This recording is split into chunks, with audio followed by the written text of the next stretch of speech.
Hi అండి. జగన్ చేసిన తప్పిదాల వల్లనే ఈరోజు జగన్‌కి పులివెందుల్లో అవమానం గావచ్చు, లేకుంటే చాలా దారుణమైన పరాజయం గావచ్చు ఏర్పడింది అని భావించొచ్చు అనుకుంటా నేనైతే. ఎందుకంటే ఇంతకుముందు యాక్చువల్‌గా నియోజకవర్గాలు ఎవరైతే మెయిన్ హెడ్‌లుంటారో చంద్రబాబు నాయుడు గాని, లేకుంటే రాజశేఖర రెడ్డి గాని వాళ్ళ వాళ్ళ నియోజకవర్గాల్లో ఎవరు టచ్ చేసేవాళ్ళు కాదు. అక్కడ కాన్సంట్రేషన్ కూడా చేయరు. వాళ్ళ పాటికి వాళ్ళు వదిలేస్తారు.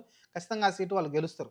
అలా కాకుండా లాస్ట్ టైమ్ ఏం జరిగిందంటే కుప్పంలో చంద్రబాబు నాయుడిని భయపెట్టే విధంగా క్రియేట్ చేయడం కావచ్చు, లేకుంటే లోకేష్‌ని మంగళగిరిలో ఓడిస్తామని ఛాలెంజ్ చేయడం కావచ్చు, లేకుంటే ఓడిపోతే మేము రాజీనామా చేస్తామని వల్లభనేని వంశీ, కొడాలి నాని లాంటి వాళ్ళు పగర అంటే గట్టిగా మాట్లాడడం కావచ్చు. అంటే డబ్బా మాటలు చెప్పుకోవడం కావచ్చు. ఇదోటి ఇంక కుప్పంలో చంద్రబాబు నాయుడు ఓడిపోతే మాట్లాడడం కావచ్చు. ఇలాంటి రకరకాలు కొడాలి నాని గట్టిగా మాట్లాడడం. అలానే చూసుకుంటే మీకు రామచంద్రారెడ్డి ఎవరైతే ఉన్నారో ఆయన అక్కడ గట్టిగా అతనికి ఇచ్చేయడం. అతను దాన్ని చూసుకుంటే దాన్ని గట్టిగా అతనికి పూర్తిగా హ్యాండ్ ఓవర్ చేసి కుప్పం మొత్తం జెడ్పీటీసీలు, మున్సిపాలిటీలు లేకుంటే మీకు పంచాయతీలు అన్ని ఎలక్షన్‌లో గెలవడం కావచ్చు. లేకుంటే అక్కడ కాన్సంట్రేషన్ ఎక్కువ చేశారు. ఇంగా కుప్పంలో చంద్రబాబు పోటీ చేయాలంటే భయపడే విధంగా అయితే వాళ్ళు క్రియేట్ చేశారు. దానికి ప్రతీకారంగా అయితే ఈరోజు పులివెందులకెళ్ళి పులివెందుల్లో డిపాజిట్లు లేకుండా అయితే కొట్టి రావడం చూసాం లోకేష్ అయితే. లోకేషే మొత్తం పాత్ర అయితే నడిపించాడు. ఇది సీన్ అంతా కూడా. అది సక్రమంగా జరిగిందా? అక్రమంగా జరిగిందా? పక్కన పెట్టేస్తే ఇది మంచి సంకేతం కదా! ఆ రోజు జగన్మోహన్ రెడ్డి చేసింది తప్పే. అక్కడ కూడా ఆ రోజు కొంచెం కట్టడి చేసి, కొంచెం మ్యానిపులేట్ చేసి భయపెట్టి ఆ రోజు ఓట్లేయించుకున్నారు.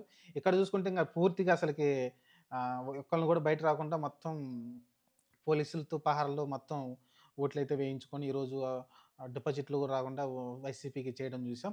ఓవరాల్‌గా అయితే ఒక పరంపర అయితే కొనసాగుతా ఉంది. అంతకుముందు చూసుకుంటే అసలు పులివెందుల్లోకి స్టార్టింగ్ చొరబడింది కడపలోకి చొరబడిందే బీటెక్ రవి అనే వ్యక్తి. యాక్చువల్‌గా అతనికి ఆ రోజు ఎమ్మెల్సీ సీటు. అతని అపోజిట్‌లో ఎవరు నుంచున్నారు? వివేకానంద రెడ్డి నుంచున్నాడు.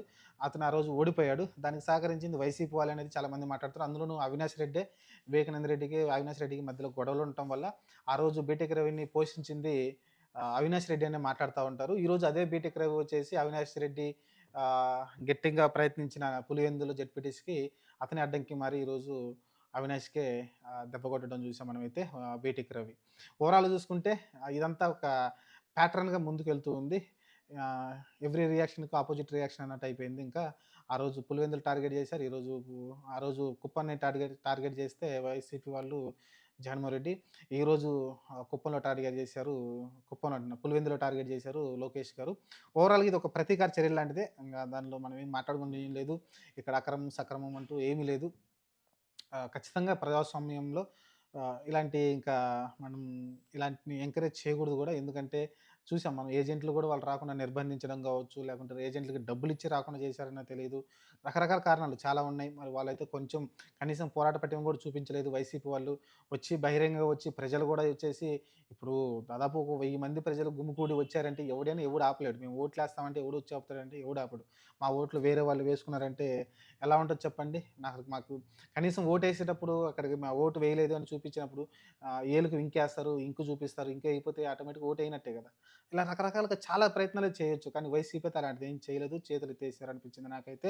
అక్కడ సమన్వయ లోపం ఎవరైతే వైసీపీ ఉన్నారో అవినాష్ రెడ్డి గాని, లేకుంటే లోకల్ నాయకులతోటి సమన్వయ లోపం లేకపోవడం వల్ల సరిగ్గా ఓటమినైతే చూసిందనుకోవచ్చు ఒక రకంగా. ఇంత దారుణమైన పరాజయానికి కారణం వైసీపీ వాళ్ళే అనుకుంటా గానీ మీరు టీడీపీ వాళ్ళని బ్లేమ్ చేసి కూడా ఉపయోగం లేదు. ఎందుకంటే మీ అంత మీ మీ మీ మీ తరపు నుంచి ఏం ప్రయత్నం చేశారనేది అది గదా మెయిన్ కీ రోల్.